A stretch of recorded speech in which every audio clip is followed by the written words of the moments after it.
Sir मेरे बच्चे ने इस बार 10th पास किया है। सर मेरे बच्चे ने इस बार 12th पास किया है। सर मेरे बच्चे ने इस बार इंजीनियरिंग में एडमिशन लिया है। उसके लिए मैं कौन सा लैपटॉप लूँ, कौन सा डेस्कटॉप लूँ? ये एक ऐसा क्वेश्चन है जो मुझसे आजकल लोग बहुत बार पूछते हैं।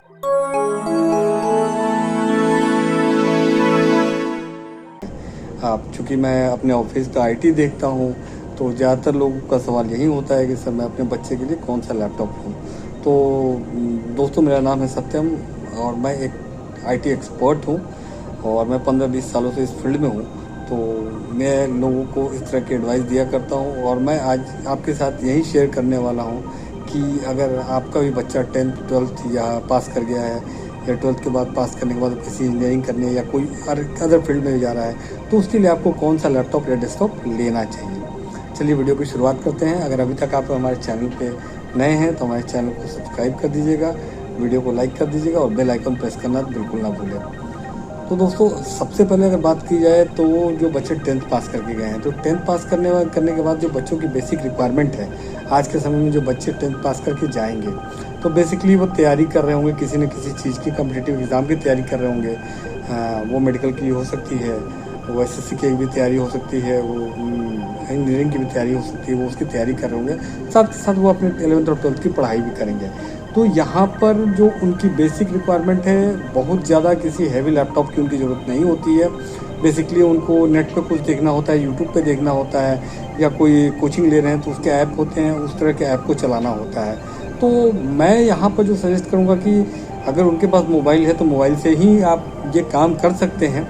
अगर फिर भी आपको चाहिए, अगर आप आगे थोड़ा बढ़ना चाहते हैं, उनको लैपटॉप देना चाहते हैं, तो मैं यही सजेस्ट करूँगा कि आप उनको क्रोमबुक खरीद के दीजिए। क्रोमबुक आज के डेट में काफ़ी बढ़िया है, क्रोमबुक कह सकते हैं, और अलग अलग नाम से वो आते हैं। मेनली एंड्रॉयड बेस्ड लैपटॉप होते हैं। जियो बुक का जियो बुक के नाम से आता है, और ये सारे के सारे आपको जो कहें कि इसमें ऑलमोस्ट मोबाइल वाले ही सारे फीचर होते हैं, लेकिन मतलब उनका लुक जो होता है लैपटॉप की तरह होता है, और प्राइस भी बहुत कम्पिटिटिव प्राइस, बहुत अच्छा प्राइस होता है, जिससे आप अपना सारा काम कर सकते हैं। यहाँ पर मैं क्रोमबुक को क्यों सजेस्ट कर रहा हूँ कि देखिए, बच्चों को जो ज़रूरत है वो उनको नेट सर्फिंग करनी है, बच्चों को जो यूज़ करना है यूट्यूब यूज़ करना है, बच्चों को जो यूज़ करना है जो भी कोचिंग का आपका ऐप है वो ऐप यूज़ करना है। इससे ज़्यादा उनकी रिक्वायरमेंट नहीं है। उनको बेसिकली इस तरह का कोई डिज़ाइनिंग का सॉफ्टवेयर नहीं चलाना है, या इस तरह का कुछ भी नहीं चलाना है। आज के डेट में सारा कुछ जो है यूट्यूब पे अवेलेबल है। तो इसके लिए मेरे को नहीं लगता है कि किसी हैवी लैपटॉप की, किसी हैवी कॉन्फ़िगरेशन लैपटॉप की आपको ज़रूरत पड़ेगी। अगर आपको लगता है तो आप उनको कोई रिफर्बिश्ड लैपटॉप अमेज़न से लेकर दे सकते हैं। काफ़ी अच्छे रेट को वो भी मिल जाता है। अब अगर बात करें तो प्राइस की अगर बात करें तो क्रोमबुक करीब आपको 14 से 15 हज़ार मैक्सिमम में क्रोमबुक आपको मिल जाता है। और अगर मैं रिफर्बिश्ड लैपटॉप की बात करूँ तो वही 15-20 हज़ार के रेंज में वो भी मिल जाता है। तो मैं यहाँ पर पेरेंट्स के साथ साथ मैं बच्चों को भी बताना चाहता हूँ कि देखिए, आप आने वाले टाइम में जब आगे बढ़ोगे, कंपनी के लिए काम करोगे, 12th कर जाओगे, इंजीनियरिंग करने जाओगे, तो वहाँ पे आपको ज़रूरत पड़ेगी और वहाँ पे आपके पेरेंट आपको दिला देंगे। लेकिन यहाँ पर आपकी ऐसी कोई ज़रूरत नहीं है, तो आप बहुत ज़्यादा हैवी या हाई कॉन्फ़िगरेशन वाला लैपटॉप खरीदने की जिद ना करें। इसकी कोई आपको आवश्यकता नहीं है। आप क्रोमबुक लें, रिफर्बिश्ड लैपटॉप लेके भी आप काम कर सकते हैं। उससे आप शुरुआत कीजिए, काम कीजिए, ठीक है।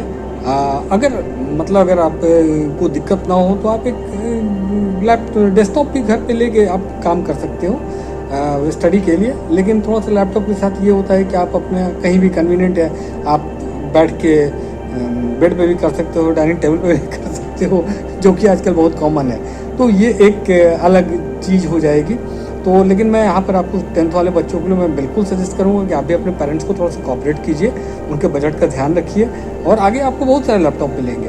तो आप यहाँ पे क्रोमबुक या रिफर्बिश्ड लैपटॉप, अगर आपको थोड़ा एडवांस लेना है तो आप या तो फिर दोनों के बीच में अगर मोबाइल भी लेने को चाह रहे हो कि नहीं मेरे को पापा या मम्मा नया मोबाइल भी दिला दें, तो मैं फिर यहाँ पर आपको ये भी कह सकता हूँ कि आप टैबलेट भी यूज़ कर सकते हो, वो भी काफ़ी आपके लिए हेल्पफुल रहेगा। और फिर भी अगर देखिए, मैं फर्स्ट आपको जो अगर प्रेफरेंस की बात करूँ तो फर्स्ट प्रेफरेंस में आप अगर चाहो क्रोमबुक ले लो, सेकंड प्रेफरेंस में देखो रिफर्बिश्ड लैपटॉप ले लो, थर्ड प्रेफरेंस में आप चाहो तो आप उसको रख सकते हो कि टैबलेट वगैरह भी आप यूज़ कर सकते हो। आईपैड मतलब आईपैड नहीं, एमआई के भी पैड वगैरह आ गए हैं, काफ़ी कुछ है और वो अच्छे हैं, आप उस पर अपना काम कर सकते हो। अब अगर बात करते हैं हम 12th वाले बच्चों के लिए, जो बच्चे 12th पास करके जा रहे हैं। 12th जो बच्चे पास करके जा रहे हैं तो या तो वो कंपटीशन की तैयारी करेंगे, ठीक है, कर रहे होंगे, या कोचिंग के लिए तैयारी कर रहे होंगे, मतलब इंजीनियरिंग की या मेडिकल की, इस तरह की वो अपने उसके लिए कर रहे हैं, या फिर अगर वो डायरेक्टली इंजीनियरिंग में जा रहे हैं या मेडिकल में जा रहे हैं या किसी और जॉब मतलब होटल मैनेजमेंट या किसी पे जा रहे हैं, तो उनके रिक्वायरमेंट के हिसाब से उनको लैपटॉप क्या लेना चाहिए मैं वो बताने जा रहा हूँ। देखिए, अगर आप इंजीनियरिंग के फील्ड में जा रहे हैं और उस जगह पे आपको अगर जैसे जहाँ पर आपको डिज़ाइनिंग से रिलेटेड काम करना है, कैड से रिलेटेड काम करना है, ऑटो कैड और कैटिया प्रो इस तरह के सॉफ्टवेयर वगैरह पे अगर आपको काम करना है, तो फिर मैं सजेस्ट करूँगा कि आप जो है हाई कॉन्फ़िगरेशन लैपटॉप ही लीजिएगा। मिनिमम i3 बेटर तो होगा कि आप i5 पे जाओ, i5 ले लीजिए, और 8 GB रैम, 4 GB तो शायद आते ही हैं, 4 GB कॉन्फ़िगरेशन में तो इंक्लूड होते हैं, लेकिन आप 8 GB रैम कीजिएगा, क्योंकि आप जैसे जैसे उस सॉफ्टवेयर में आप इंस्टॉल करोगे आपके सिस्टम का स्पीड थोड़ा कम होता चला जाएगा। अब अगर बात करूँ ग्राफिक डिज़ाइनिंग में बहुत लोग जा रहे होंगे, तो ग्राफिक डिज़ाइनिंग वालों के लिए भी मैं ही कहूँगा कि आप i5 लैपटॉप लीजिए, 8 GB रैम के साथ मिनिमम लीजिए, ठीक है। और हार्ड डिस्क की अगर मैं बात करूँ तो आप अपने रिक्वायरमेंट के हिसाब से देख सकते हैं, लेकिन मैं अगर वही बात करता हूँ तो 512 SSD में अगर ले रहे हैं या 1 TB आप पे आप जाना वो ज़्यादा बेटर रहेगा आपके लिए।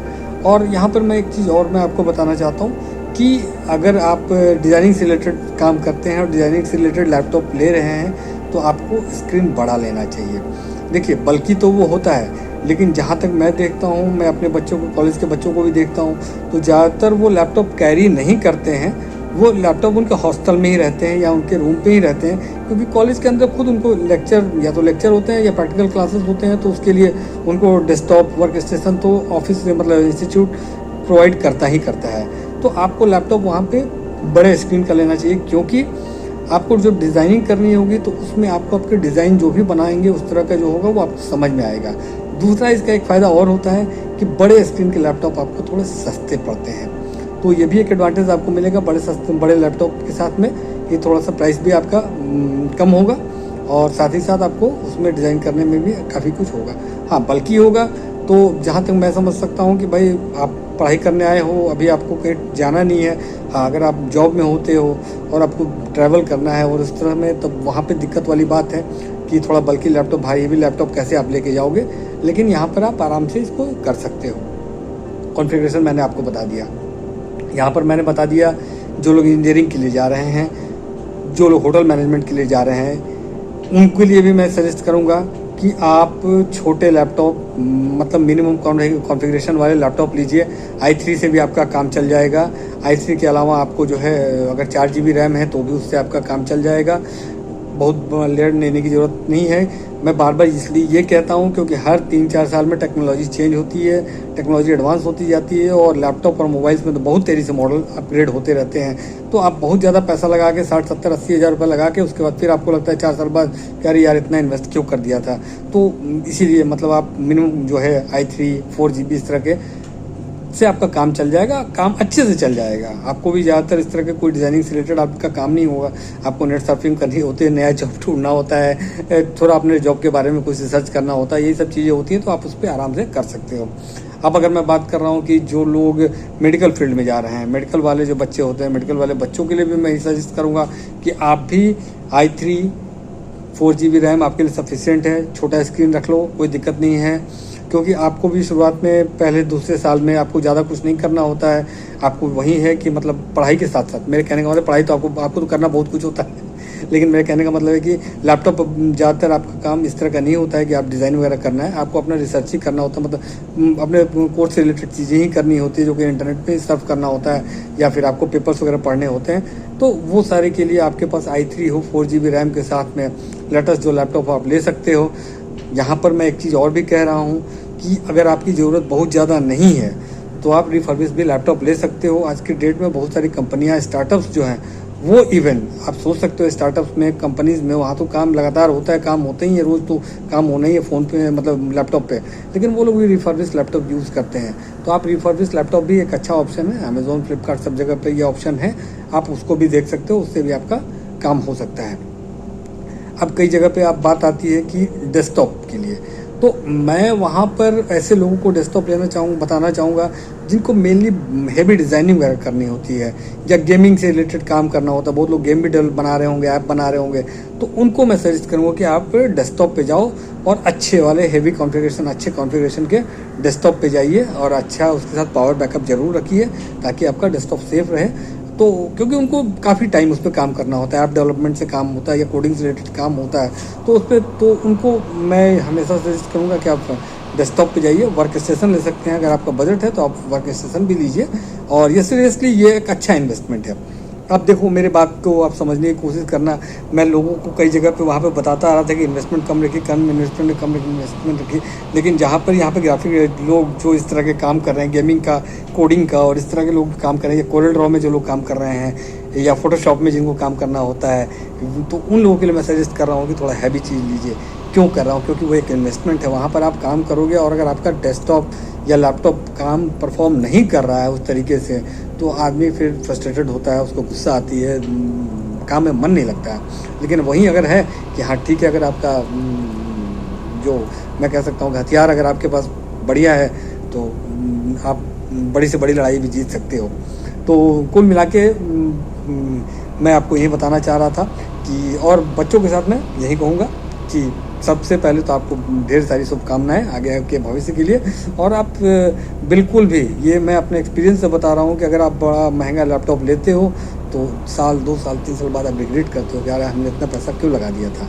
पैसा किसी का भी है, आज पेरेंट्स आपके दे रहे हैं, कल आप कमाओगे।